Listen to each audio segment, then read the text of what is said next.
मैं राजेश सोनीहल का महम। साथियों, जैसे जैसे चुनाव नजदीक आते जा रहे हैं वैसे वैसे चुनावी सरगर्मी और चुनावी पारा बड़ा हाई होता जा रहा है। ब्लड प्रेशर बढ़ता जा रहा है। किसका? वोटर्स का भी, सपोर्टर का भी और हमारे कैंडिडेट का भी, सभी कैंडिडेट का। बीपी ऑब्वियसली बढ़ेगा यार। जैसे एग्जाम देने के लिए जाते अपन तो वह पारा बढ़ जाता है, तो वैसे ही ये पारा बढ़ता जा रहा है। कौन जीतेगा कौन हारेगा ये तो भविष्य बताएगा। हाँ, जीतेगा वो जिसके पास एक्टिव मेंबर्स होंगे, जिसके पास जिसके पास कुशल कार्यकर्ता होंगे। भीड़ कोई भी बंदा जुटा लेता है। आपने देखा होगा हमारे, अगर हम पर्टिकुलर महम विधानसभा की बात करें तो आपने देखा होगा कि जितने भी हमारे कैंडिडेट्स हैं, पार्टी के भी आगे और निर्दलीय भी आगे, जितने भी कैंडिडेट्स हैं, फॉर्म भरने जाएंगे, देखो हजारों की तादाद में। माय गॉड, कोई चौबीसी का चबूतरा भर देता है, तो कोई अनाज मंडी को भर देता है, कोई रोड के ऊपर ही पता नहीं क्या क्या कर देता है। मतलब उनका ये नहीं पता चलता कि स्टार्ट कहां से और एंड कहां से। अगर आप इस भीड़ को देख करके ये मान के चल रहे हो कि फलाना बंदा जीतेगा, तो इस चीज को तो जाओ भूल, बिल्कुल भूल जाओ। क्योंकि भीड़ इकट्ठी करना और उस भीड़ को वोटों में कन्वर्ट करना जमीन और आसमान का फर्क है। जमीन और आसमान का। भीड़ तो इकट्ठी हो जाती है, मगर वोट इकट्ठी करना और अपने पक्ष में पोल करवाना, इट्स वेरी डिफिकल्ट जॉब, बहुत मुश्किल काम। ये वोट वही ले सकता है जिसका संगठन मजबूत हो। संगठन, अब संगठन पे काम कौन करता है? संगठन पे काम करती पार्टियां। लहर में काम नहीं होता। लहर क्या होता है? मान लिया किसी, जिस तरह पहले अब हमारे भारतीय जनता पार्टी की लहर थी, बीजेपी की लहर थी, ऑब्वियसली थी।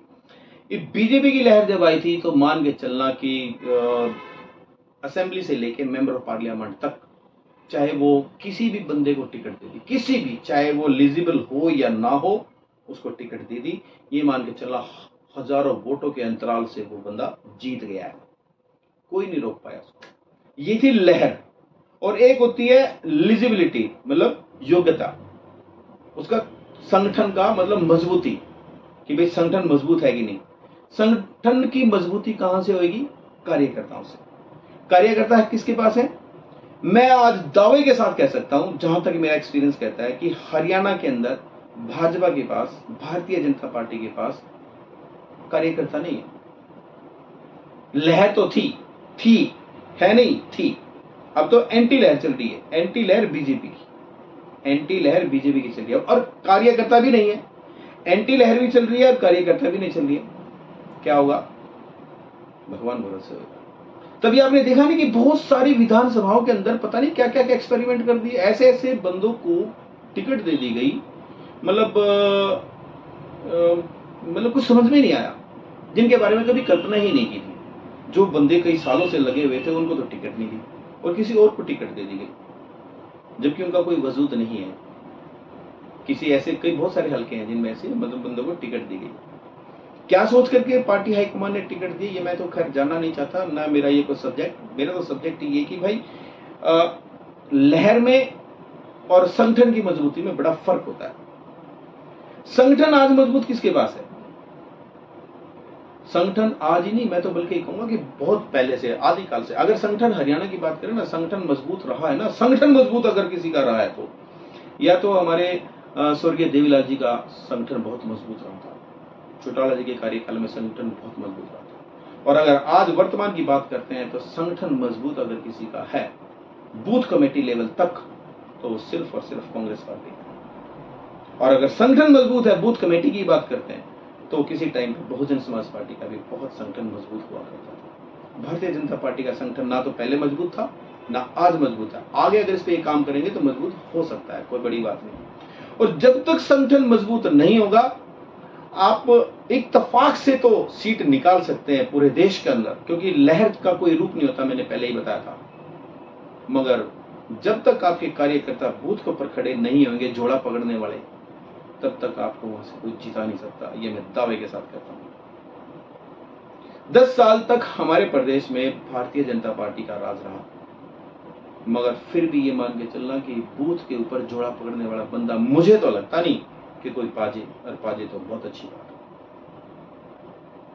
एंटी भाजपा की लहर चल रही है, इसमें कोई दो राय नहीं। मैं नहीं कह रहा हूँ, ये सारे चैनल्स बोल रहे हैं, न्यूज़पेपर भरा पड़ा रहता है। एंटी भाजपा चल रही है तो पक्ष किसकी तरफ जाएगा? पक्ष ऑब्वियसली कांग्रेस की तरफ ही जाएगा। अब कांग्रेस इसको कैश कर पाती है, नहीं कर पाती है, ये कांग्रेस की रणनीति तैयार करेगी कि कांग्रेस कैसे काम करती है इसको। अगर ठीक से काम करेगी तो सत्ता में आ जाएगी, और अगर नहीं कर पाई, उसके कैंडिडेट्स, उसके उन्होंने जो टिकट दी गई, अगर वो मान सम्मान अगर वो नहीं दे पाई कैंडिडेट को, अपने अपने कार्यकर्ताओं को, तो फिर वो भी पीछे रह सकती है। मगर मेरा ऐसा मानना है कि अगर एक तरह से ये नींव होती है, किसी भी पार्टी की नींव होती है कि अपने कार्यकर्ताओं को पूरा मान सम्मान दे। मान सम्मान देते नहीं आप लोग, और आप ये मान के चलते हो कि हम भाई हरियाणा प्रदेश के राजा बन गए, बैठ जाए। बंदा सिर्फ वही तरक्की करता है जो सराउंडिंग पूरा अपने पूरे ग्रुप को साथ लेकर के चलता है। आप लोग साथ लेके कभी चले ही नहीं। आप देख लेना, जब ये रिजल्ट डिक्लेयर होगा तो क्या होगा क्या नहीं होगा। मेरा ऐसा मानना है कि अगर एक तरह से ये नींव होती है, किसी भी पार्टी की नींव होती है कि अपने कार्यकर्ताओं को पूरा मान सम्मान दे। मान सम्मान देते नहीं आप लोग, और आप ये मान के चलते हो कि हम भाई हरियाणा प्रदेश के राजा बन गए, बैठ जाए। बंदा सिर्फ वही तरक्की करता है जो सराउंडिंग पूरा अपने पूरे ग्रुप को साथ लेकर के चलता है। आप लोग साथ लेके कभी चले ही नहीं। आप देख लेना, जब ये रिजल्ट डिक्लेयर होगा तो क्या होगा क्या नहीं होगा। तो मेरा मानना ये है कि भी अब अपने आप को देखते हुए, अपने हिसाब को देखते हुए कि भी कैसे क्या करना है, क्या नहीं करना है, किसकी सरकार बनने जा रही है, कैसे बनेगी सरकार। और मेरा ये मानना है, मैं सभी कैंडिडेट्स को यही कहना चाहूंगा कि जब तक एक एक वोट आपकी पोल ना हो ले, घर बैठने की जरूरत नहीं। कदे यूं मान के चलना भाई आप तो जीते बैठे हैं भाई। एक भाई तो भी कहता सुना कि भाई मेरी तो कम से कम भी 45,000 पर्ची तो जरूर आ जाएगी। इसका सपोर्टर भी कह रहा था, शायद वो बंदा भी कह रहा था, नाम तो मैं नहीं लेना चाहता किसी का। वहां भी कितनी भी आस्क है, 45, 50, 60 कुछ भी आस्क है। माना मूलधन 100 भी आस्क है, मगर ऐसा कुछ नहीं होता। ओवर कॉन्फिडेंस है ना, हमेशा आदमी को लेके बैठता है। जैसे कि कुछ साल पहले की बात करते हैं, मतलब ये मान के चला कि भी मैं तो जीता बैठा हूं और अपना घर बैठ गया आराम से। लुटिया डूबी 1 मिनट। ये चीज आज के वर्तमान दौर में जो कैंडिडेट लड़ रहे हैं, अपना ये मान के चलना, एक एक वोट पोल करवा लेना, अपने घर बैठना मत। जब तक इलेक्शन ना हो लेना, सोइयो बिना ढंग से भाई, और अपने समर्थकों को समझा लेना ये, क्योंकि कई वीडियो हमने देखी हैं, ये उठपटांग बातें चलती हैं कि ये लूज टॉकिंग ना करें। इससे वोट आप लोगों की बनती नहीं, इससे वोट आप लोगों की बिगड़ती है, चाहे वो किसी भी पक्ष का कोई कैंडिडेट क्यों ना हो। जब तक आपकी वोट पोल ना हो, एक तो आपको बैठना ही नहीं है। लूज टॉकिंग से बचना अपने को। चुनाव आते रहेंगे जाते रहेंगे, कम से कम आप लोग अपना भाईचारा खराब मत करना किसी भी सूरत में, ठीक है। तो एक एक वोट जब तक पोल ना हो तब तक आप लोग अपने मान के चलना, rest is rust for body, मतलब रेस्ट तो एक जंग का काम करेगी। इस जंग से बचना भाई। ये युद्ध एक तरफ से, ये युद्ध आपको एक बड़े शालीनता के साथ लड़ना है। और हमारी शुभकामनाएं आप सभी लोगों के साथ। जितने भी कैंडिडेट हैं, जो जीतेगा वही सिकंदर होगा, हम उसको अपना विधायक चुनेंगे। मगर हम हल्का वालों से यही कहेंगे कि विधायक ऐसा चुनना जो आप लोगों का फ्यूचर बना सके, भविष्य बना सके।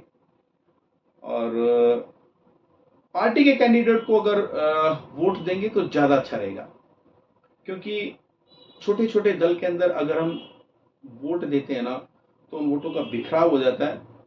आप लोगों की गिनती ना 3 में होती ना 13 में होती। हमारे हल्के के साथ तो हमेशा ऐसा ही होता है। आगे क्या होगा ये आप लोगों के हाथ में है। हुई वही जो राम रची राखा, और जो आप लोग सोचेंगे होगा भी, बनेगा भी वही जो हल्कावासी चाहेंगे। ओके, थैंक यू, नमस्कार।